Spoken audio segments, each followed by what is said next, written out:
back to me. Enough is enough. They just wanna hurt us. Bring us down.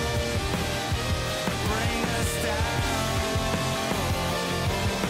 Enough is enough. We won't let them hurt us. Bring us down. Bring us down. Enough is enough.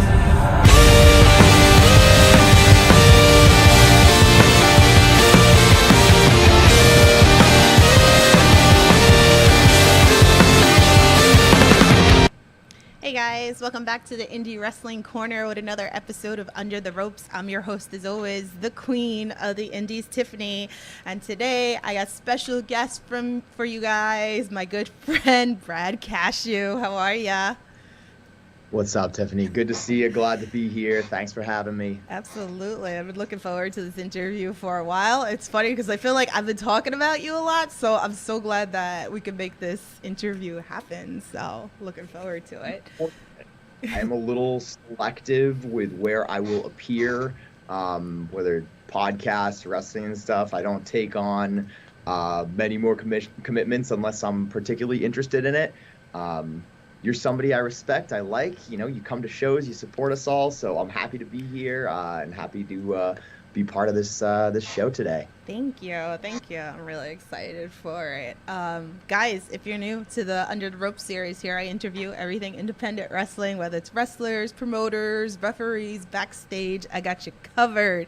If you guys got any questions for Brad, please feel free, drop it into the chat. Also, make sure you hit that like button, hit that share button. If you're listening to this later on, I love you guys. Thank you so much for tuning in and listening. So, well, it's like you said, like I've been coming up to Chaotic, since the beginning of the year, actually, when JT Dunn came back for a second interview. I wanted him to be my first interview of 2022 and get an update going on with him.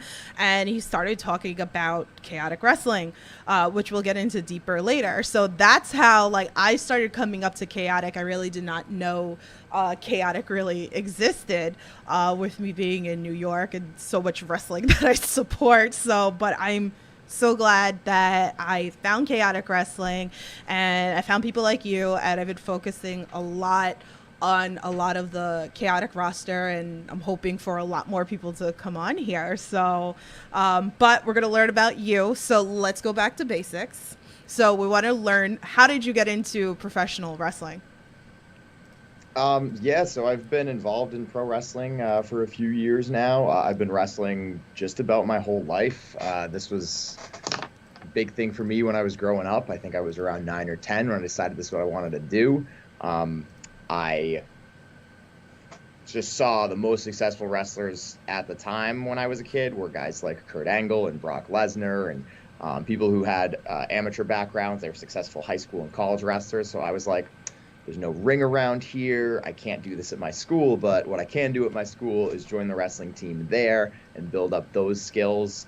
And that was super important to me. I remember I first, the high school wrestling coach was my PE teacher when I was in 7th grade. So that's where I first started to get introduced to amateur wrestling. Then when I was in 9th grade, that's when I joined the team at my high school. Kept up with that all through like my 4 years of high school. From there, I did like some volunteer assistant coaching and stuff. And then when I was in college, I joined the team there. I was at Boston University. I walked onto the team there. It was a very competitive program, a difficult team to join.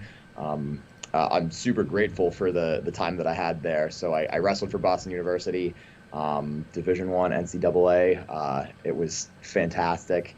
And yeah, I learned so much there. It just helped shape me into the athlete I am, helped me build so much of my character and toughness and resiliency. There's so many times now, even when I'm just training or in matches, where I'm thinking back to all the training that I put in growing up as an amateur wrestler and how that's helped make me as strong and like knowing counters and flexibility. And it really is something I couldn't recommend it more. If you are under the age of like 14 and you want to be a wrestler when you grow up, sign up for your middle school wrestling team, your high school wrestling team. do that. It will make you so much better prepared if you do decide that you want to get in the ring someday. So that was what things were like for me growing up. I tried going to like pro wrestling when I was still in college. I was at Boston University. I lived there. I didn't have a car. But during the summers, I remember, I think it was between like my freshman and sophomore year, and then a couple years after that, I signed up at the New England Pro Wrestling Academy.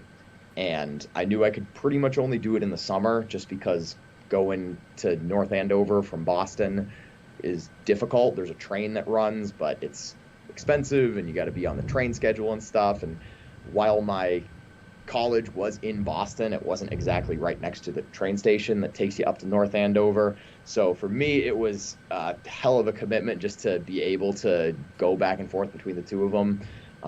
So I did it mostly in the summer. I tried keeping it up during the school year. I can tell you the fall of my sophomore year, I had my whole class schedule baked, like on Tuesdays and Thursdays. I think I had 3 classes back to back to back. And after that third class, I knew like if as soon as that class is over, I go and hop on the train, I will hop on the subway, I can then take that to North Station and I'd get there just in time to be able to hop on the commuter rail, which would take me up to Lawrence, and then I'd walk a mile and then go to the wrestling school and train there, and then walk another mile back to the train station, take that home, and I'd be back at my dorm by like 12:30 at night. After like I hadn't, I'd be out. I'd leave the room at like 11:30 in the morning and go to all 3 of my classes and then go to wrestling training and stuff. So that was very difficult and not really sustainable. So it was something I knew that I wanted to do by the time I was like done with college. I tried to start it in college as much as I could, but between that and then especially once I was on the wrestling team at BU, it was really just no way to manage both of those at the same time. So I figured, you know what, let me take care of school, let me take care of college wrestling, get all that stuff done while I can and can enjoy it. And pro wrestling will be there for me, and it has, and I'm glad I put that time in then, got to have those experiences. I think it's just made me that much better, for having waited and made myself more prepared for it. Yeah, no, that's wow. That's such an awesome story to like hear. I love you give some love into this chat. Jeff's in the chat. He goes, can't wait to see you Sunday in Dover. Desmond Cole, what's up? He goes, awesome dude. So much love. That's yes. Big thinking he can outsmart me at university rules. I actually, you know what? I will go on record here. I got to give credit where credit's due. I'm a student of the game. Big Boofa, I am not happy that you bested me in a university rules match. For those who are not familiar, up in Limitless Wrestling, I wrestled Desmond Cole, the Big Boofa, just a couple weeks ago under university rules. You see, I'm not a big fan of the limitless nature of Limitless Wrestling. I think that wrestling needs limits. Wrestling needs strict rules. So we've been having all of my matches take place under university rules, and most of my opponents aren't that familiar with it because, let's be real, most of them haven't gone to as prestigious a university as me. But Boofa had a good idea. He took the rule book from my dean. He read through it a little bit at the beginning. He caught a loophole, a small thing. I'll give credit where it's due. You found a way to best me. You got one up on me.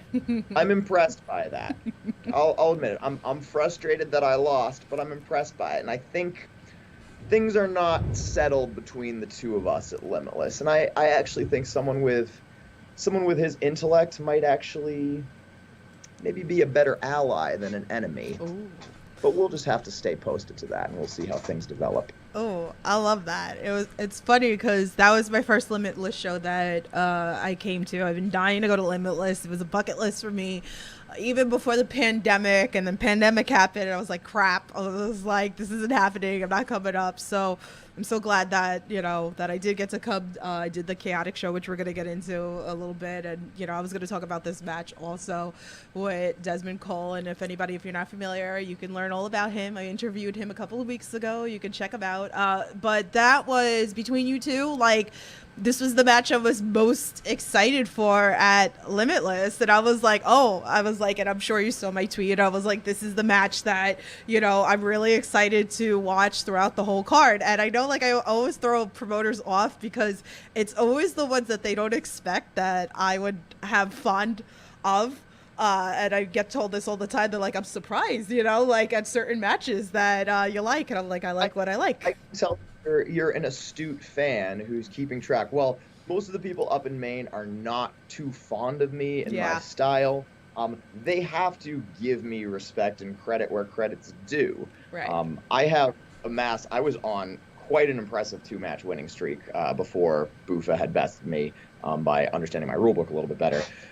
But the people of Maine like to give me a hard time, but they cannot deny how talented I am, how skilled I am, how learned I am as a competitor. So I am not surprised that you were excited for my match. I was. I'm not surprised. Well, I don't think that the Maine fans would admit it. They were probably very excited for it too. It's all right. It's all right. I don't know. I personally, I have a thing. I like heels in matches in a lot of promotions. So, I mean, again, like I said, I'm a fan, but see, I'm a biased fan. So I like what I like. So, and then when I start seeing people that I'm fans of working with other talent that I'm a fan of, it gets me even more excited. So again, that was fun. I'm glad that I got to witness that one in person. So let's go back to this because again, obviously we talked about I've seen you a bunch of times in person, but for that fan that's tuning into this podcast, never seen you wrestle before, again, I have my own opinions of matches that I've liked you in, but what is in your opinion, is the match that they should go check out to become an instant fan of you? Whew. So I'd say one thing about me, in terms of if you want to check out a match, I said this at the beginning, I'm selective with where I wrestle. I'm not really hitting the road a ton. I don't really go to shows to just hey, if there's a spot open, you think you can fit me in? I value my time to train and prepare and recover. And I like to focus more on a smaller amount of matches so that I can really give my all there. That being said, look up anything I do. I'll put my name on and I'm proud of all of my work. So if you want to check out in Chaotic, I wrestled Brian Johnson in Tewksbury last week. Prior to that, I main evented the 2 shows before that. I've wrestled a lot of different people in Limitless. I've had a lot of people that have, excuse me. Oh, you're good. Sorry, you're good. Yeah, but I've wrestled a lot of people that have had very long careers and been on TV and Limitless. And drop a few names of I wrestled Gangrel just not too long ago, Fandango, Scotty Too Hottie. I've been in Chaotic since I've started. In addition to that, I've wrestled. I wrestled for Lucky Pro Wrestling, Atlantic Pro Wrestling. I was over in England for a little while, last summer. Yeah, it's been about a year now. I wrestled for LDN for about a week. So yeah, I don't really get out a ton. I like to, for me, the ideal is if I have one show on a weekend, because then I can really focus in on that match and, throw my all into it.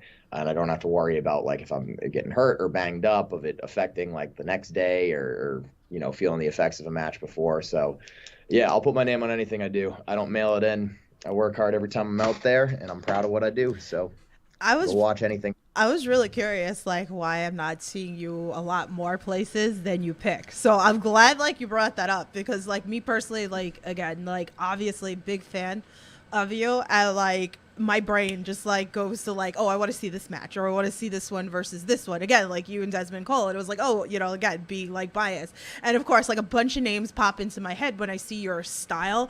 And I'm shouting out Austin Luke because this is one of the H2O students, and you guys have such a similar style. And, you know, I was like, damn, I was like, why is he not everywhere? So now you answered like one of my questions of why, like, you know, you're not like traveling around and, you know, being, and I totally respect that. I totally get that. So, maybe hopefully I could get Austin Luke to come up your way, maybe like, and, you know, get into the ring. So I'd love to see that, you know, match with you two because of the similar styles. So I'm not particularly familiar with him, but tell him like, legitimately, I don't know if he wrestles up in the Northeast, but he wants to make a weekend of it and even like stay up. So one other thing that I value about not having as many matches is it allows me to spend more time training. And I do take my training very seriously, even though I'm actively wrestling and on shows. I'll put my name on this. I attend more classes at the New England Pro Wrestling Academy than any other active student. And I'll say that's been true ever since I came back to wrestling. I think it was the start of 2019. I have always been at least 3 or 4 days a week of training. Even if I'm just coming in and getting a lift in or getting in the ring and just doing some open ring, I am constantly at the New England Pro Wrestling Academy. I am actually there right now as we're filming this. Well, I'm happy even if, you know, we don't get a chance to have a match on a show, come in and do a training session, just spar. Let's hop in the ring and just, you know, see what everybody's got. Like I really value that time as well. It lets me be a little bit more creative. You know, you don't have to deal with like timing and or just like, you know, you only have about, you know, 10 minutes in a match or something like that. It's like, no, dude, I can go for like 45 minutes without a break and then grab water and then do it for another 45 minutes. So yeah, I train all the time. We got class Tuesday, Wednesday, Thursday, Saturday. I don't own the place, but I'm sure you talk to Chase or Scott, they'll tell you how much it costs to drop in, and you know, I'm happy anytime. It's always cool to get in there with somebody new. Yeah, it's funny because like I'm very big into the H2O, which is Matt Tremont's promotion over in, you know, South Jersey, and those students are great. And one of the things that I like about it is that each student has a different style, that it's not all the same, which I've talked about with many wrestlers on this podcast, that you'll see like certain schools, like you'll see the trainer in each of the wrestlers, where I feel like that's the difference of H2O. And that's why I was thinking like Austin Luke, or even like, a Reed Walker with you, because again, like I said, the similar styles, who they have been coming up to wrestling open a lot. And I'm going to shout out Big Red also too. And I've been telling him, I was like, you need to come up. I was like, you need to come up. I was like, you need to see the New England scene. I was like, it's hot. I was like, you definitely, even to like come train at the Chaotic, you know, at the New England school, even for like a day. I told them that they should come up. So hopefully one day, if they're listening, shout out to you guys. We actually had a during pandemic. There was a New York car that would come almost every Saturday. There was a time where we had during pandemic, we'd actually do 2 classes a day on Saturdays. There was like a early afternoon class that was more like beginner focused, and then one that was more advanced focused at like 6 o'clock or so. But we'd have like a New York car come with like 5 people and like a Jersey car with some more people, and they'd just go and like make a whole day of it. I mean, that was like pandemic time because there weren't really like shows or anything. Right. So people are just like, well, what else are we going to do? Might as well come in. Yeah. That's awesome. But yeah, it was great. Again, just getting to be in there with different people. So yeah, no, it's awesome. Especially like, I don't know, if people are doing a wrestling open and it's Thursday, find a place to crash and, you know, hang out. Maybe there's a Chaotic show the next day, check that out on Friday, go to class Saturday morning, and then, you know, hit the road, get back to whatever else you're booked for. Yeah. But yeah, I hope so. Like I said, those kids, like, they drop it, or I'll go bust their chops and tell them to like come take a ride with me or whatever. Sky, what's up? She goes, sorry I'm late, almost 1:30 a.m. here. Thank you for tuning in here. She's a trainee in UK learning the ropes of everything, so I know she'll take a little break right now, but I hope to see you training again soon. And Captain Dave's in the chat. What's going on? So I do want to talk about the New England Academy because I actually did get to go, the Saturday after, the day of Limitless. So I did pop by for a little bit. I wanted to come visit, which it's such a beautiful school. So I definitely wanted to come check that out and see for myself. And just watching, just for I think I was there for 2 hours, just hanging out, just watching. And I was like, wow, it was and I've been to other schools before. I've sat in and I've watched people train, and it's amazing to see what you guys do. And I am very fortunate, and it means a lot to me that I'm able to see that, where I know a lot of fans can't do that. So thank you for everybody who's done that, allowed me to do that. So, but yeah, talk to us about that, because I know you also help train other students, talk to us a little more deeper about the school.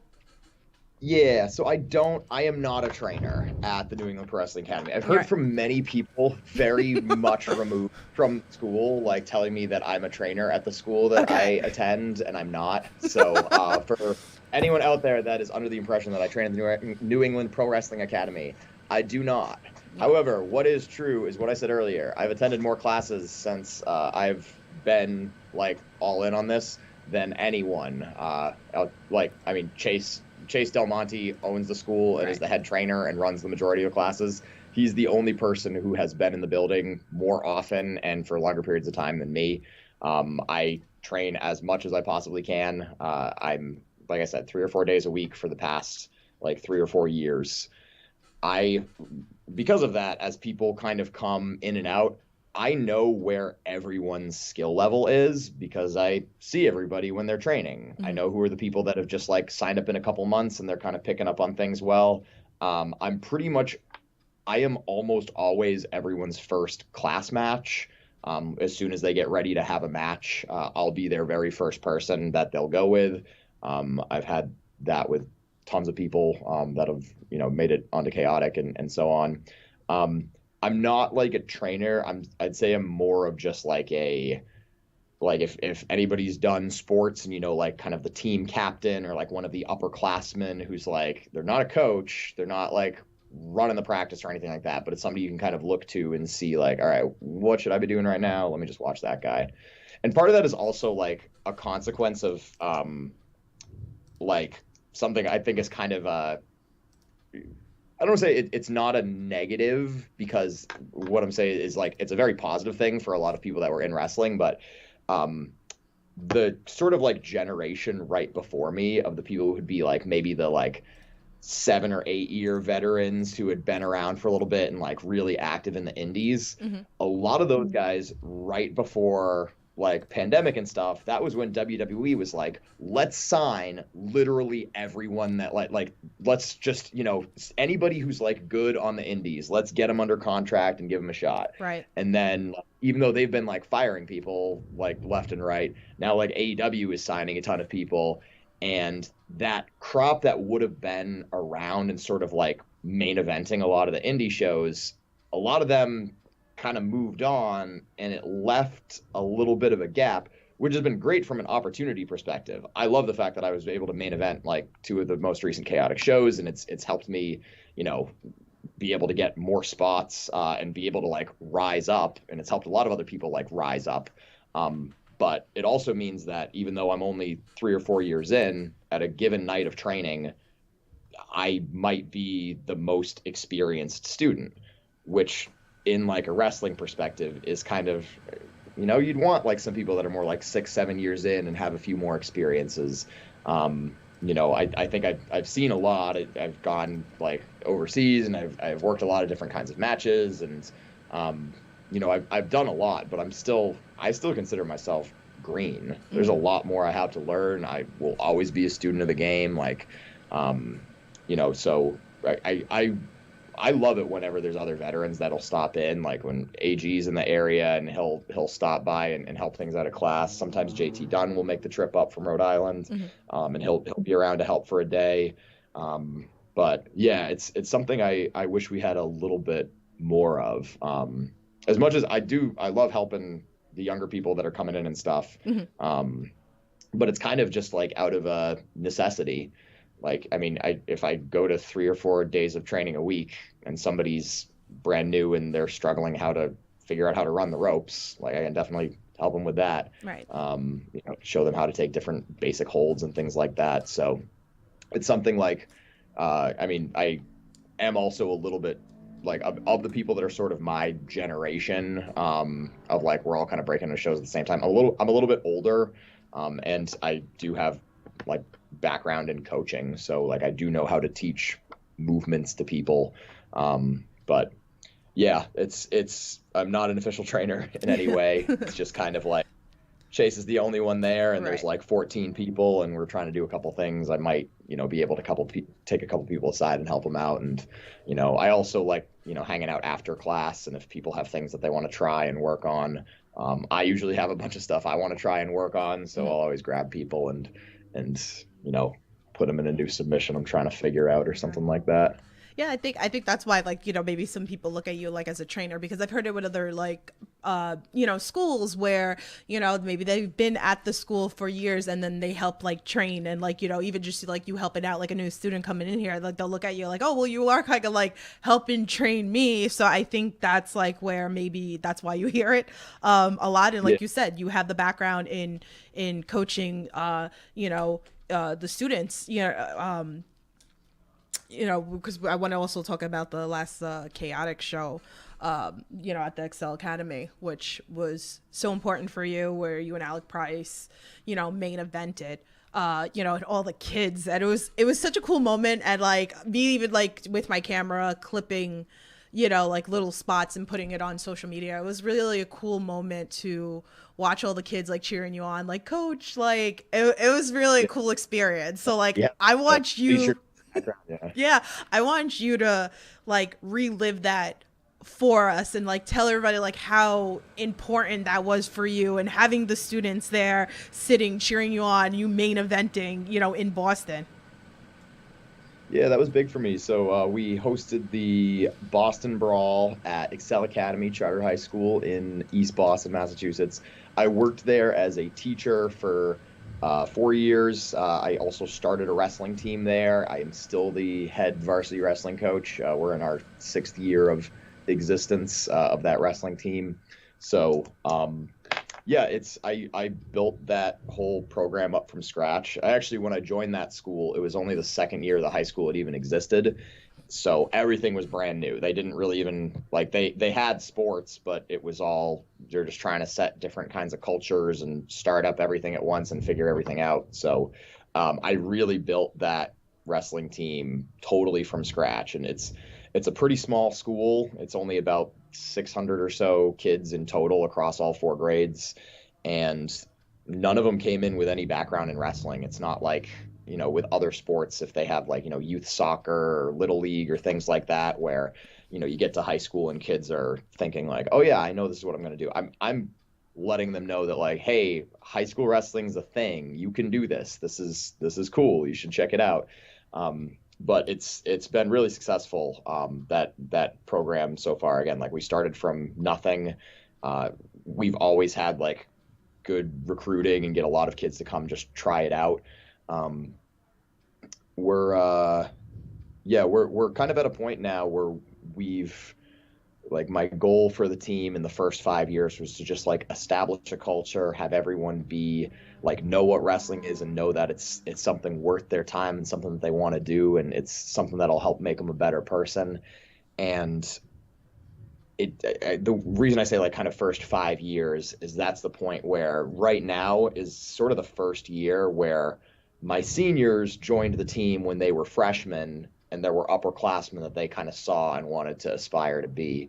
So we're now kind of into that generation, and I'm looking at, all right, now we're here, we're established. Let's start like taking it to the next level. Let's start getting some guys like competitive for like state championships and stuff like that, and just rising up our overall level of ability. Now, Boston itself doesn't have a ton of opportunities for youth wrestling. There's been a lot of like programs and clubs and stuff that have tried to start up, but nothing that's been at like a really elite level, or at least like a competitive enough level to where my students' goals are. Right. So this event actually was the Chaotic show, the Boston Brawl, was 100% a fundraiser for the wrestling team. So it was a coordination. I worked closely with our athletic director at the school and with the owners of Chaotic. And so we sort of worked it out where we get the building and know that it's going to be a donation. So we're saving some money on the having to rent the venue and making sure we can get the time and know the students will be able to come. But yeah, we did a lot of facilitation of different donations. What we're trying to do is be able to take the whole team to a weekend wrestling camp at the start of the summer. There's some college coaches there, some really high level college wrestlers that they'll do a lot, just have a lot of good to learn from. So I'm excited for that. Those things are expensive though, and to be able to take a whole team for it is difficult. So I'm very grateful to Chaotic for being able to just do the show and being willing to donate the proceeds to it. I'm grateful to the school, Excel, being willing to host pro wrestling at the school and help support this program. So we did pretty well. We still have some more fundraising to go. So if anyone wants to PayPal me or anything, feel free. I will put it all toward that because I got a little bit more to do. Just DM me and I'll let you know where you can send stuff. But yeah, so it was great. It was really I'm so glad that the students were able to see it. It's been kind of I've never hid the fact that I'm a pro wrestler from my high school wrestlers. Yeah. I think they found out a few years ago. I also didn't really advertise it. It just at some point, I think it was one of the seniors who had graduated. I had so a lot of them I have their numbers in my phone for things like if it's we got a 6 a.m. bus and somebody's running late. I got a text did you wake up yet and stuff like that. So I think it was like some kid had it as an Instagram suggestion based off of like having me as a contact, and then it sort of like just spread throughout the school. But yeah, no, it's fun even like during the wrestling season. Some of the like more competitive matches that I had occurred like during the wrestling season. Like I think the day of Pandemonium, which is one of Chaotic's bigger shows of the year, it's like a 7-person gauntlet, and I was in there first, so I wrestled for like 30 something minutes before I got eliminated in that. And that was the same day as like a wrestling meet where I was coaching all day in the morning. And during the winter it gets kind of crazy because I'm off somewhere coaching all morning, and then I'll leave right from there to get to a show or something like that.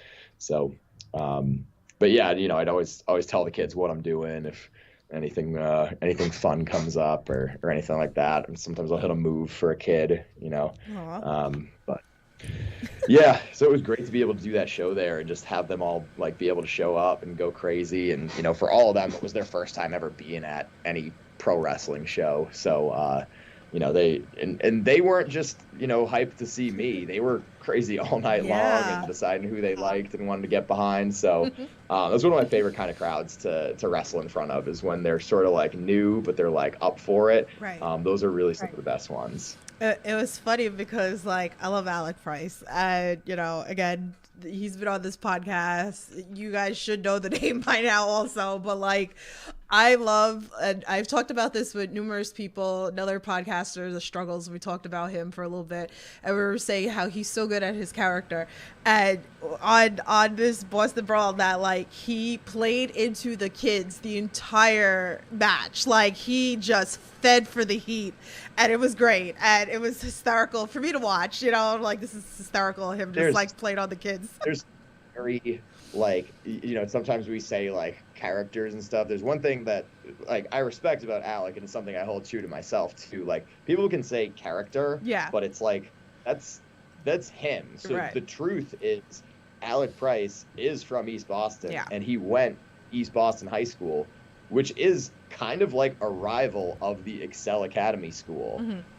So they're both high schools in the same neighborhood of Boston, and different kids go to different schools. The Eastie High has been around a lot longer. It's a neighborhood school. It's a bigger school. The Excel school just opened in the past like 10 years. And so there is a natural built-in rivalry there. Yeah. So when he's just talking about, he's saying like he doesn't roll with the Wolves, he rolls with the Jets. That's legitimately he was a Jet with Eastie High. So that's that's all real. Yeah, nothing there that like just making it up and like lying to people. It's that's it just coincide. Just it just in there. It was great.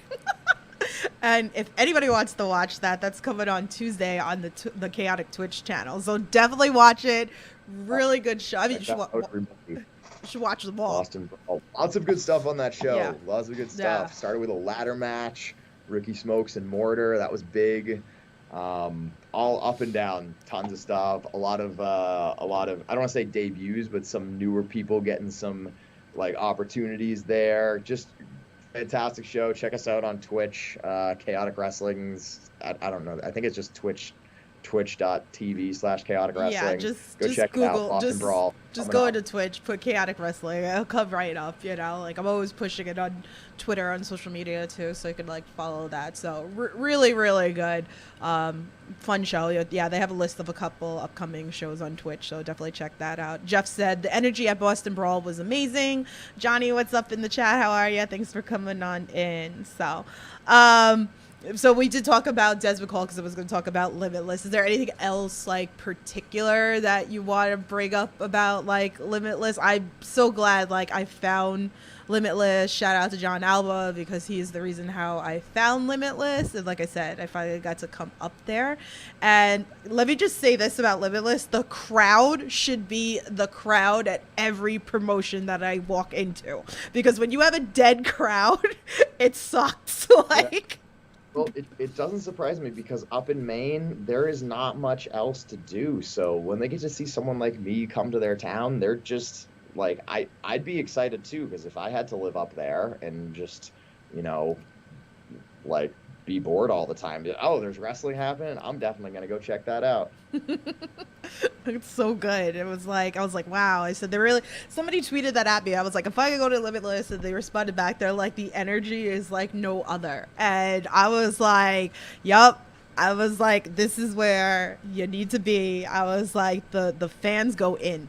The fans go in. And that's like my favorite kind of crowd to be around. But yeah, so much great people on the roster. Is there anybody maybe caught your eye that you'd like to get in the ring with at Limitless?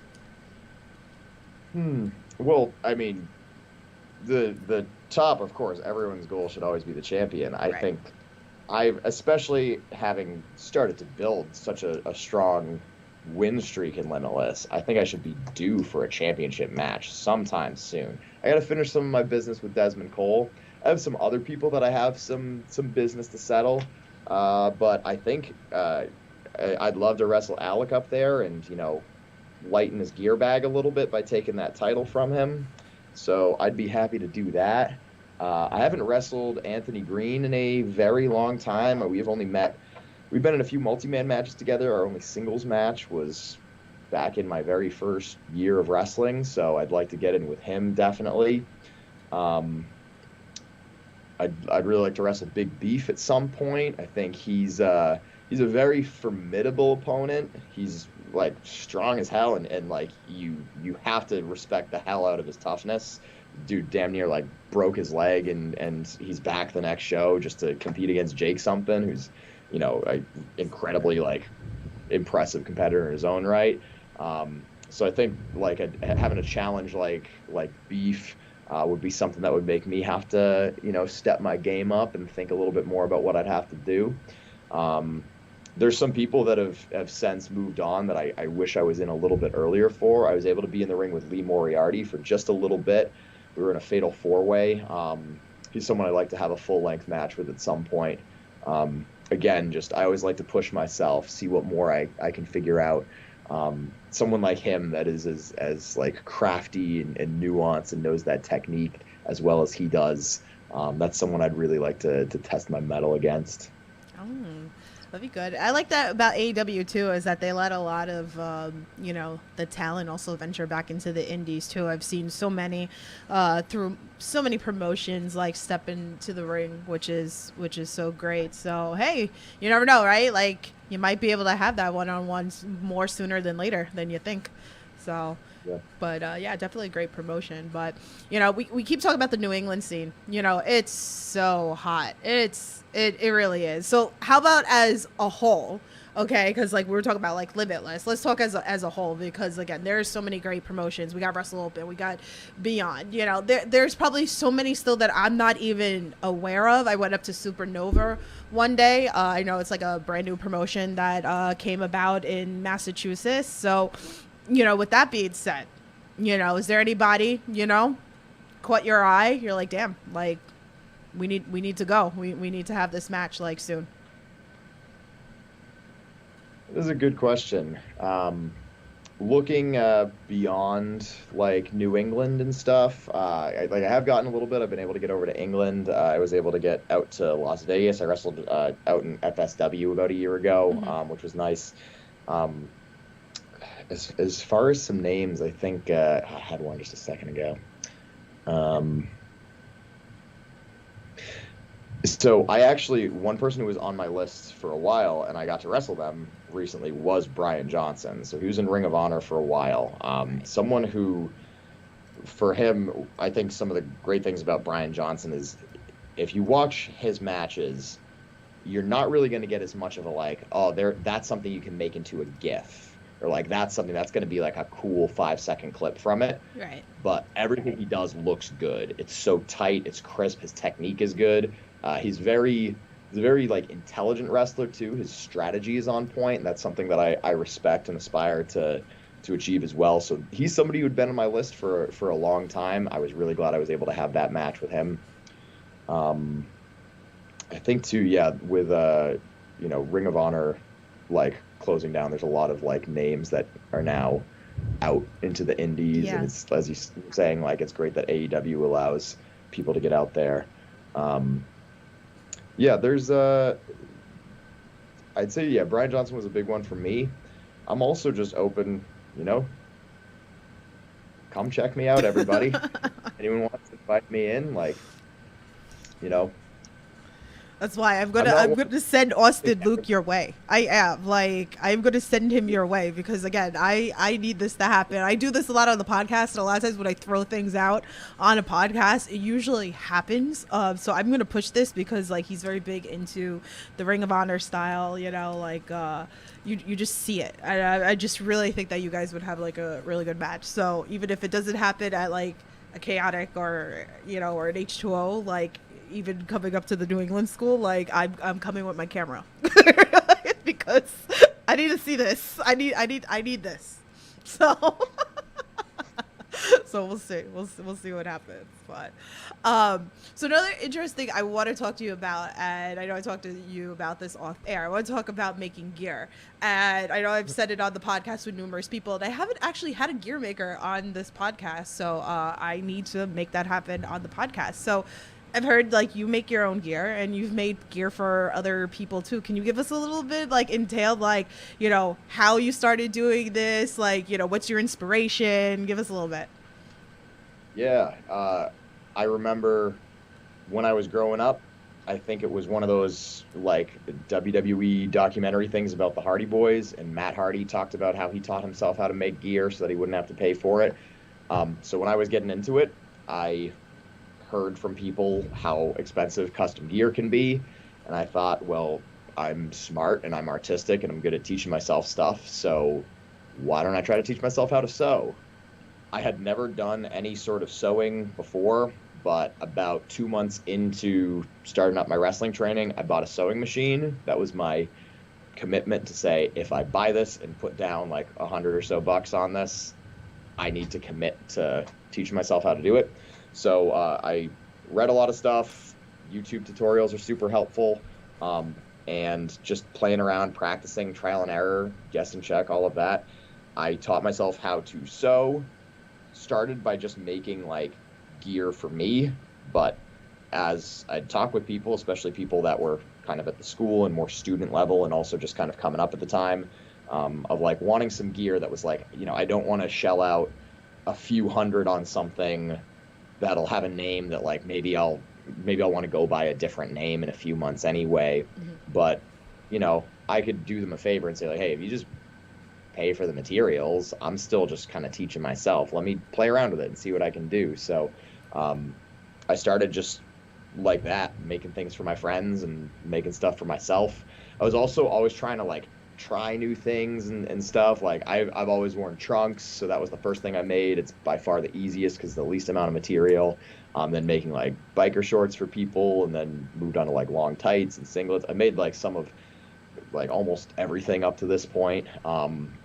And I've also just learned a lot more and been able to produce higher quality stuff. So after about 3.5, 4 years of making gear, I've really built up a reputation where now I'll get messages from people that I don't even really know, and it just kind of spread through word of mouth. Wow. So yeah, at this point I've probably made well over 100 different sets of gear for people.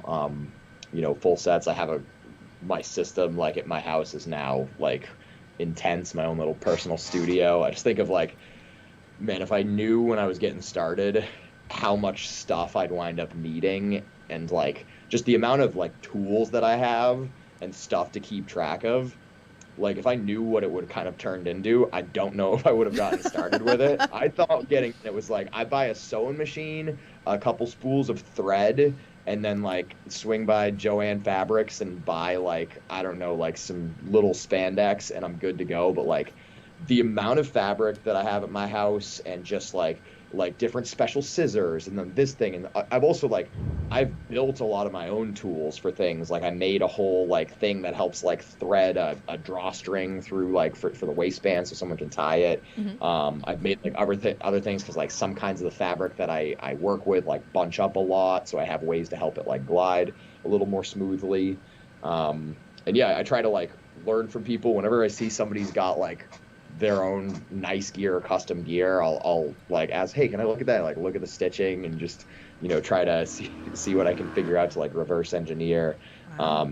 I'll put over Delmi Exo of the Sea Stars is also somebody who does a lot of sewing and making gear. So she and I, almost anytime we're at a show together, we'll talk about stuff. Like she's kind of turned me on to like some things and like different like stuff you can buy that helps make parts of it easier. So it's cool to be able to talk with somebody else that has that interest. And for me, like I do genuinely like doing it. There's so much in my life that's very like heady and intellectual, and you really have to like think super hard. And sewing is actually, okay, I say this now that I'm like good at it and know what I'm doing. It's really relaxing. It is not relaxing your first 6 months when the thread keeps breaking and stuff bunches up and everything's horrible. But like now that I know what the hell I'm doing, it's very smooth, and I can just sort of, I'll put on a podcast or music or something like that, or a show, and just I can sit and sew for like, hours. And it's at the end, like I've always had like an artistic like slants to me. Like growing up, my mom actually went to school for art. She wound up transitioning to something else later on, but like, so we always had a lot of art stuff growing up. I always loved those kinds of like projects in school where you got to make something, like make a poster, make something different. And so I've always had that kind of in me. I'd never done it with clothing or fabric, or really ever wanted to. It's been very like practical and utilitarian. I'm not like into fashion at all, but I can, come up with like designs and stitch letters onto spandex and make it look halfway decent. So yeah, that's something I've really enjoyed doing. And yeah, I'm actually working now, so it's gotten to a point, kind of like the reputation and word of mouth stuff has like spread, and a lot of people are interested, and I thought like it's kind of good time to maybe take a step up and be a little bit more professional. So I'm hoping in the next like few weeks, month or so, to start up my own little business with that. I'm actually already on Twitter and Instagram. If you look for Bump and Stitch, that is the name of my gear making business, is Bump and Stitch. I was hoping to have a website up as soon, like I'm dealing with like a issues with the hosting provider and stuff right now, so trying to get that all squared away. But hopefully our site will be live really soon, so you can check out my gallery of it's not everything I've made. Like I said, I've made probably like around 100 different pieces of gear for myself and like other people in total, but I have like a gallery of some stuff that I did, and a few different like samples, a way to contact me and reach out if you're someone who's interested in gear. So that's something I'm like looking forward to kind of taking off, because at this point, like I said, it had just been word of mouth. I'll get like a text from a random number and be like, "Hey, is this Cashew?" I'm like, "Yes." It's like, "Oh, this so-and-so told me that you make gear. They gave me your number." And I'm like, "Oh, okay, yeah, cool. I've got like 3 things lined up this week, but if yours isn't urgent, I can, figure out when I need to buy some new fabric for you or whatever." That's amazing. But yeah, that's something I'm like looking forward to. It's I know a lot of like gear making and stuff can get expensive, and Right. like for me, a big thing that I'm like huge on is communication. Whenever I'm making something for somebody, it'll be like, so if you ever wanted me to make your gear, you will know when I'm working on it, because I will text you, not like incessantly, but just sort of like, "Hey, I know you said you wanted red and white. Here are 3 different reds that I have. I could use any of these, or I'll show like some things like I could order this one, and this one if you want these." They're like, "I want this lettering on like the back," or something like that. Be like, "You have a font in mind?" If they do, then like I can say, "Okay, I can make this work." Or if they don't, like, "All right, you want something that's kind of this style, like maybe you want like a cursive thing. Here's 1, 2, 3. Which one do you like the best? Do you want it this big? Do you want it a little smaller?" It gets to a point like I don't want people to be unsatisfied with whatever gets produced. So I just kind of check in when it's time to make like, this is a big stylistic or design decision. What do you think about it? I've done a good amount of like alterations of gear that people have gotten from other like sources that Wow. probably paid way more than I would have charged them, but like come to me and be like, "Hey, this font of my name looks like something you'd have on like the bulletin board of a kindergarten classroom. Like, I want to look badass. Like, can you be like, okay, I can do new lettering for you?" Or like sometimes something doesn't like fit correctly, or maybe stuff comes loose. Like, or people also just like change in sizes. A lot of wrestlers, if you maybe you were bigger and you've like lost some weight or something like that, you got some old gear, I can help get you some more mileage on it. Little fixes. Sometimes like stuff just comes undone or rips or whatever. So I've done a lot of fixes and stuff like that too. All that's usually like pretty easy.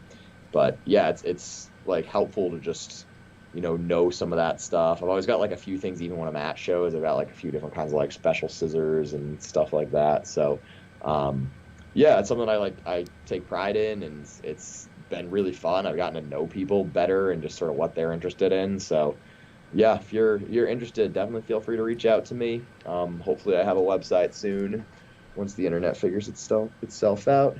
But yeah, I'm open for business. Bump and stitch, baby. Oh man, that's fascinating.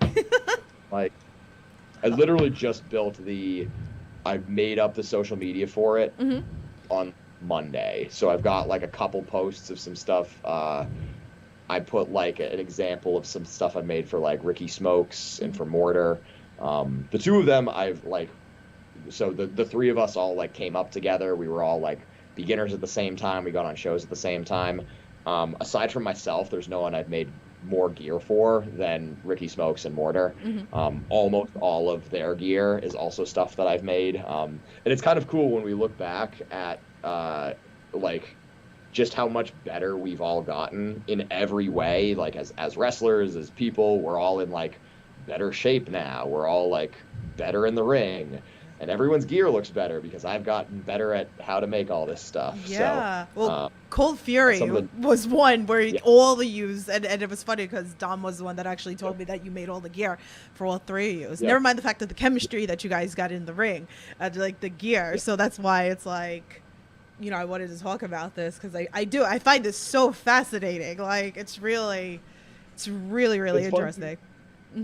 both of them have very different styles for like who they are and how they wrestle, and also their look and all of that. So it's fun to like. I love making gear for Mortar. He's it just like his, and I'll say this too with both of them. We're at a point where like I said like I check in with people and text and stuff like that and check in on fonts. Right. For the two of them, it'll even be like they'll tell me like a vague idea, and or I might even go to them and be like, yo, I saw this like fabric that I actually think like would work super well for you, and like it's now just like total trust. Like I know what they like, they know what like I do and can do well, and yeah, once it's we've made a bunch of gear, it can just be like I was talking with Ricky the other day and it was just like, yeah, I kind of need some new stuff, and it was like, gotcha, bro. Like that'll kind of be it, and I'll make him some things, and everything will be cool. I love that. I love that. So thank you for sharing that. Like hey, I hope a bunch of people come at you and ask you for make their gear too, because that is just great. Is there a particular gear that's like your absolute favorite? You finished it and you're like, damn, like this is like my best gear that I did. So I think the most recent ones, I'll go back to both Rick and Mortar again. Yeah. The ones I made for Mortar that match the Brick City Boys, so it has like red and yellow with it too. I was again just kind of experimenting with some new fabric. I used a different base. I really liked how those ones came out for him. He was super happy with them too. And then, so a funny story for Ricky's, the gear that Ricky Smokes wears the most are his like white trunks that have the like Smoke Show Supreme logo on the butt, and then it has like RS on the front. So when I made those, the material I used for that is like white pleather that's really versatile. I like that fabric a lot because it's white, but it also doesn't really like stain or show dirt. I've seen from a lot of other people, like if you get white gear, looks real good the first time, and then it just like it'll show like sweat and like dirt and like debris from stuff that had been in the ring. So that white pleather that I have holds really well, and it lasts. The thing though is it doesn't have the best stretch to it. And when I first made those trunks for him, and I did it all out and I like sewed on the logo, and that Smoke Show logo took a very long time of just getting that to be exactly right. The red fabric on there was something that like also isn't that like smooth, so that was like difficult to work with, and there's so many it's a very like intricate, like I have to do each of those letters and go around, so that took such a long time just to cut it out and stitch it on and have that ready to go. And then when he tried it on, did not fit. Oh, it wow. was like the front of like the trunks was just like too narrow. So like when that doesn't stretch, like there's a very private part of Ricky's anatomy that was supposed to be shielded by those trunks that could not be covered because I didn't account for the amount of space that he needed there for this material that wouldn't stretch. So I like took it. I didn't want to start the whole thing over because I just put that whole goddamn logo on the back of it. Right. And I was like, so I sort of like I came up with like a spacer and tried to like, I hope this can work and come out all right, and was able to like give him enough room for his manhood in the front there. And I was like, I wish I had a second shot at this one to come out. But after the fix, he put it on, fit perfectly. He's had them for like a year now. They're still in really good shape. He wears them like all the time. So like that one I'm super proud of because it's a really minimalist design. It's really like sleek and simple. It's only 2 colors, but he wants all his gear to be like red, white, and gold mostly. So that one is hitting the red and white. I love when you have a simplistic minimalist design that just looks good without needing to be overly intricate. As much as I do love doing like an intricate design too, and something that's like creative, when you get something that's just like sleek and it hits, and then especially have that durability that like, dude, he's probably worn those for at least like 25-30 matches, and I haven't had to do a single like touch up alteration. Like he hasn't even told me there's like a loose thread or anything like that. So that one I'm super proud of, especially that it's like still lasted and still good, and like Like he's still wearing those all the time. Yeah, I always see him wearing those. They're nice. They're really, really nice. Oh, that's so exciting. Like it's just again, little known fact about you that people might not know, but that's really really cool. Let's do this question from Dom. So he wants to talk about the little talk show segment that you used to do. He wants to know what was the meaning behind it. The meaning behind it? It was a talk show. So wanted to interview some people. Find starting out early on, it's hard to break in. Once you get in, and the attitude I've always had is I just need people to get eyes on me, and then I'm good. Mm-hmm. It's like I know if I get the chance, I will deliver. So this one I actually have to give the credit to Anthony Green. He came up with the name and the idea. He was booking his 01 Northeast USA whatever. He insists the name was probably even longer than that, but he wanted to do a talk show segment, and he thought that I'd be someone good for it, just knowing me in person. I've always been really comfortable talking and being on the mic and being in front of people. So that was something he saw in me and just thought shined through from my training or whatever. Maybe he just thought the name was funny and wanted me to do it for that. But he was like, I want to do a talk show. You're going to be the host. It's going to be called In a Nutshell. And I'm like, I like that. I can play with that. So then I started filming some of my own stuff where I just I did a lot of stuff with Ricky and Mortar when we were coming up, and we do little talk show segments. I did some with like Tyler Cintron and did just a few of those on my own. I did get to do one in ring on one of the 01 USA Northeast whatever shows out in Gardner. I interviewed Cintron, Sydney Bacabella, and Paris Van Dale, all in that one segment. So, but that was great. I loved that he had enough faith in me to trust me to do something like that. That's fun. Did bite him. Came back to bite him. We went way too long. He thought it was going to be 5 minutes, and then it took us 15 to just do everything. So, joke's on you, AG. That's what you get for trusting me with a microphone. That's fun. Yeah, that was actually, I think that was the first time I think any promoter said hey, here's a microphone, go make something happen. It's something I really value. I like the fact that where I am now, people let me talk all the time, which is great. I love any chance I get to get on the mic and be in front of the people. But at Limitless, I almost always have a chance to address the people of Maine. I've been able to speak to the chaotic people for the past few shows.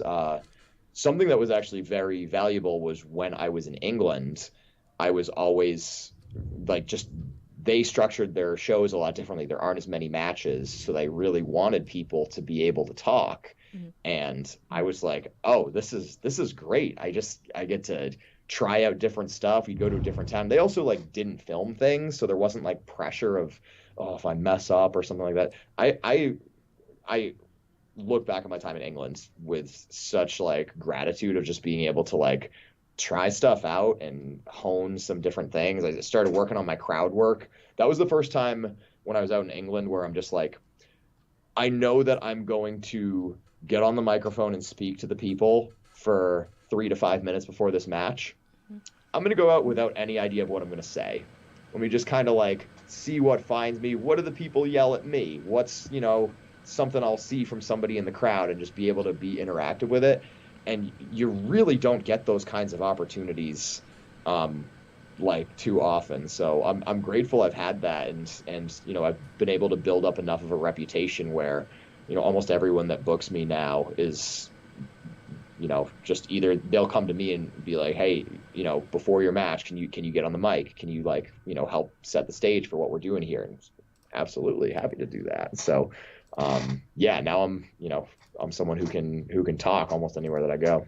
That's awesome. That's so great. Thanks for sharing that. Let's do a fun question that's very dear to my heart onto this podcast, Wrestling with Positivity. I mean, there's so much negative in the world of wrestling. I like to focus on the positive. So is there anything that... Bury. What? Is this the question? Who do I have? Who do you want to see me bury? No, we're not burying anybody. No, we're not burying anybody. Who are the people that I hate the most in wrestling? Who's due to just get thrown under the bus? No. Okay, you're going a different way with that. We're going a different way. We're not burying anybody. There was actually let me tell a quick story before we get into that. Okay. Actually, I was very, very new in the business. Like my first few months, one of the like popular podcasts at the time was more of just like a talking shit, bury people kind of podcast. Right. I was actually mentioned a couple times as, and granted, I was less than 6 months in the business at the time. One of the questions was like, who do you hate the most in wrestling? God. I was named in that as like someone who said that they hate me more than anyone in wrestling. I had people like criticizing like my work and saying, "Oh, that Cashew doesn't really have enough personality when he wrestles." And like, I've been wrestling for 3 months, and I do have personality. I just don't have that many opportunities to show it yet. Oh my But God. yeah, so that was what I came up in. Oh but my. Fans, go ahead. fans, So are, who you want today? fans are cruel, man. Like people are cruel. No, I'm not cruel. I like to talk about good things. So with that being said, with my wrestling with positivity, is there anything that you could share with us that maybe something a fan's done for you, maybe something you've done for a fan, maybe something a wrestler's done for you, maybe something you've done for a wrestler, anything in, that we wouldn't normally see, but that you could share with us? Yeah, I got a couple. I'd say for fans, those of you, if you come to shows and whether you've got your own camera or you're just taking pictures on your phone, I love when fans just have awesome pictures and post them after shows and tag me in them. I have so much like gratitude for all like ringside photographers and people that come in and take really high quality photos. It's something that I'm so grateful for. Those are a piece of advice I got from someone who'd been in the business for a very long time was it was actually at a seminar. Someone asked, "Do you have any regrets?" And he was like, "I wish I took more pictures. There's a lot of memories and stuff I like that I wish I just had more pictures of." So fans that take pictures, thank you all so much. I love getting any picture, any artwork or anything like that. Anything you guys create, I value that so much. Some of the best photos that I've had of me have just been, random things a fan catches at the right moment. So yeah, keep bringing your cameras, keep bringing your phones, all that stuff. So hugely appreciated. I can't say enough positive things about people that come and take photos. Yeah, I feel like, it's important. It gets brought up on this podcast a lot because of the fact that, again, I do get to do backstage at a lot of different promotions. And then I've had those messages from wrestlers, like literally, like I'll leave a promotion. They're like, "Tiff, did you catch this?" And I'm like, "Can I get home?" I was like, "Can I get home first before I put everything on the internet or whatever?" Or like it wasn't caught or the camera broke or something died or whatever. So I get a lot of those. And actually Desmond Cole and me were talking about it on the podcast, and that's how kind of me and him started talking because he wrestled. I found him at Sean Henderson's show at H2O, and he wrestled Ryan Big Red. And I was putting a bunch of clips, kind of like what I do for you guys, like I put a bunch of clips of your matches. And he was like, I saw that you were posting all of that. And I was like, everybody's important to wrestling. Putting these clips over. That's how I find a lot of wrestlers too. If I don't go to promotions, I scroll through social and maybe something cool happens. So, but I always say make moments, right? Like take those photos, tag the wrestlers or, whoever. It's very, very important. So keep doing that thing. So what are some things you like to do when you're not in the squared circle? I'm pretty all in and busy. So, I like sewing is one of those things. It's a good like downtime thing for me. Gives me a chance to be like creative, and produce something, create some art. So I'm big into that. I'm big into like history and reading and learning. I'm like lifelong learner, always things I can like learn more about and grow from. I'm big on when I'm like sewing. There's a lot of like, history related podcasts that I'll put on that I'm really into. I'll give a shout out to the Noisier podcast series. They have one called A Short History Of, where it's like 45 minutes into like one topic. They have another one called Real Dictators, which they do like a deep dive into like tyrants and people like, dictators from history. They did a cool one. They did a recent one on Julius Caesar. It was like a 3-part series. So for there, you get a lot more detail because they like go, a few episodes. You get like 2 or 3 hours of content, and just kind of telling the story of somebody from history. So yeah, that's something that I like. Like everybody who's serious about wrestling, I do love working out. I also try to take like an analytical approach to my workouts as well. I learned a lot when I was at BU. Just in the wrestling program, we had professional strength and conditioning coaches, and I wasn't somebody that was just like, you give me the workout, I go and do it. Like I would hang out in the weight room with the strength coaches and be like, hey, I see when you built the program, we had this paired with this, and like, what's this like activating here? What was like, I really tried to learn as much as I could from that. I do a lot of studying of different workout programs and routines. I'm building new stuff for myself all the time. I build stuff for my high school kids as well, and just play around with some different things as far as different workout methods are concerned. Yeah, those are a few big things. I've recently started getting into. I don't want to say started getting into, but like I taught myself a lot of programming. So I did a little bit of programming in Java when I was in college. When I was still a high school teacher, I transitioned from like teaching chemistry to computer science. Just I taught myself like a programming language, just trying to help me with some other things. So I love things that are like mathematical types of problem solving. So I've learned a few programming languages at this point. I've built up like different websites and different projects and online games and stuff like that. So that's something that, I'm, working on as my new day job, is doing more computer programming, but it's something like I do enjoy, and it started as more of a hobby to begin with. That's cool. That's cool. Okay, so I got 2 final questions for you. If anybody else has anything, please feel free to drop it into the chat. So we're pretty much like halfway of 2022. So is there any goals that you that you would like to meet by the end of the year?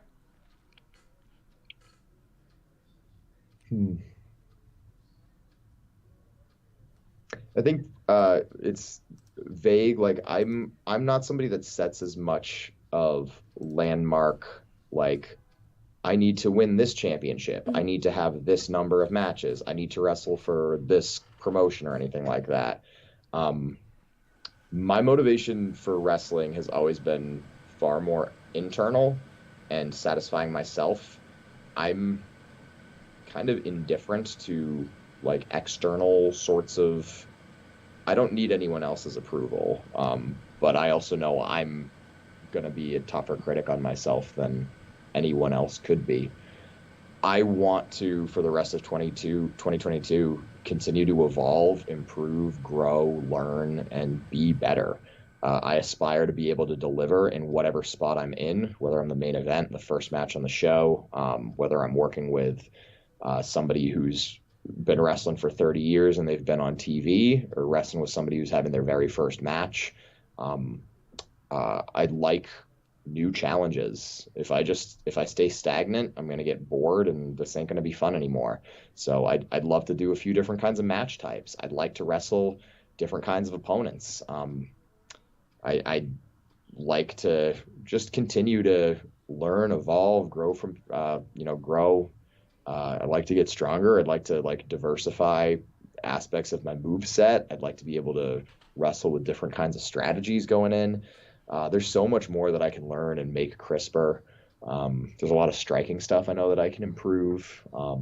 My ground game is really strong, but I think there's ways that I can make it even stronger and make it a real difference maker in my matches. So I'd say my goals are just to continue to get better. And that's something that a lot of people might say as a lazy way to dodge the question. But to attest to the fact that, I have the most solid spot in chaotic, outside of, Davey and JT Dunn and the people who own the place, but I'm still going to train 3 or 4 days a week, and I'll still be at class. I'm at class more than the people that are trying to break onto shows. I push myself harder than, people that have like higher external goals than me, people that are trying to win every company's heavyweight championship or try to get signed by this company or anything like that. I'm like, dude, I work harder than most people do. And my goals are all just, I need to be able to look at myself in the mirror at the end of the day and feel proud of the person looking back at me. And I just got to keep doing what I need to do to keep that up. Okay. So we'll see how the rest of the year goes for you. I'm excited. So I always like to leave off on a really positive note on every interview that I do, because again, there's people that tune in that are training to get to, the point that they can get in ring, or, maybe they're thinking about, becoming a wrestler. So what's a piece of advice that you would give those, inspired or amateur wrestlers out there? Seek multiple perspectives. If you just listen to like one trainer or two trainers or something, then you mostly kind of wind up parroting or like mimicking exactly what they think. Try to find people that can even contradict each other or have different viewpoints. Some of the best advice that I've gotten in wrestling wasn't even really advice. Like sometimes I'll ask like a veteran or somebody that I respect or somebody that's like really good at wrestling for their opinion or their take, and it's something that totally contradicts what I've heard in another perspective. And then I have to like tease out, well, wrestling's a lot of different things to a lot of different people. What's each one of these voices bringing to the table, and filtering through their own opinions. So I can take like, okay, so this piece of that applies well in my situation. That part maybe doesn't. This is something that's probably good universally. This person is talking out of their ass and is just an egomaniac that wants to hear themselves speak. And this person had some good ideas there. So I take feedback from anybody and everybody. It's something I value from a lot of the best workers that I know will ask people for feedback, even when it'd be like you're asking me for feedback, or like you're asking that kid who's only been here for like 6 months for feedback. But I think you want to hear from a lot of different sources, and that doesn't mean listen to everyone and do whatever they say. You still got to have your own compass and know what's important to you, and have your own set of values. But it's really good to hear what other people are thinking about things, because even if not everything they say is going to be applicable to your situation, there's probably a couple things that'll make you think a little bit more critically about whatever it is that you were doing. I think, it's funny. It's like, just listening to this, like I'm thinking about Sky, Sky, if she's still listening, I don't know if she went to bed because it was late in UK, but I was just like thinking about her and like you saying all this. And this is actually like one of the, a lot of people say a lot of the same things, but what you just said is probably like a first that's happened on this podcast. And I think that she would benefit massively with that, because I know she likes a lot of feedback, just even her posting videos of her training and everything like that. So she looks for the advice, and of course you get the negative and then you get the positive, or whatever. And a lot of people, they get very sensitive, but it's very interesting to hear that. So I hope, Sky, if you're listening to this back, if you're still listening to us, like that, you take that into notes. So thank you for that. So let's talk about what's it called, the next Chaotic show. I have it here this Sunday. I wish I was coming. I had already bought tickets for Beyond, but I will watch back on I will watch back on Twitch when it airs. So I have the flyer up for you guys, so definitely check this out. June 12th, tag team Lethal Lottery. This is awesome. Like, I'm sad that I can't come to this. So this is Dover, New Hampshire, the Dover Elks Lodge. We've only done one show there, but they have a long history going back to there was a promotion that used to run in New Hampshire called WFA, that their lineage and history is now very much part of like Chaotic's history and a lot of guys that have come through there. So a lot of trainers and veterans that wound up being really successful in Chaotic originally came from the WFA lineage. So the head trainer at their school there was Steve Bradley. He was somebody he wound up being in WWE developmental for a long time. He's someone who's almost universally respected for like the quality of his work. And people like to this day speak incredibly highly of him as a trainer and just a worker. So a lot of the like just I don't like some of the best wrestlers in New England came from Steve Bradley and are part of his like coaching tree. And a lot of them wound up going on to be in Chaotic, and then wind up being part of at the time was the Chaotic Training Center before it became the New England Pro Wrestling Academy, and made it to the Chaotic roster and have been around. So WFA ran the Dover building for a very long time, and they had a very like proud history there. And it's awesome that we're able to be able to go to that building in that town. And dude, New Hampshire was a ghost town for, I don't want to say ghost town, it was a ghost state for pro wrestling for a very long time. And it's awesome that we're able to kind of get up there and give the fans in that area a good show. We've been in Dover once before, a few months ago. The crowd was super hot. It was awesome to have them there. The building's really cool. I really dig that place. I dig the New Hampshire fans. So yeah, I'm super excited for this tag team lethal lottery. Hope my name gets called, and I hope I got a good partner, because I want to take those belts from the unit, right? Yeah. Been holding them too long. Yeah, we'll see. We'll see. I'm definitely going to watch it back when it airs on Twitch. So, good luck to you with that. I hope you get a good partner. And, then maybe we'll see. Maybe we see some new gold going on here. So bring home the gold, right? So tell everybody again, like, where they can follow you on social media so they can support you and all that fun stuff. Yeah, absolutely. I am on Twitter and Instagram, both at It's Cashew Time, all one word, ITSCASHEW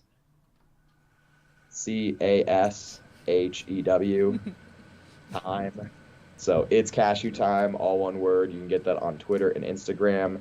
My DMs are open, I think.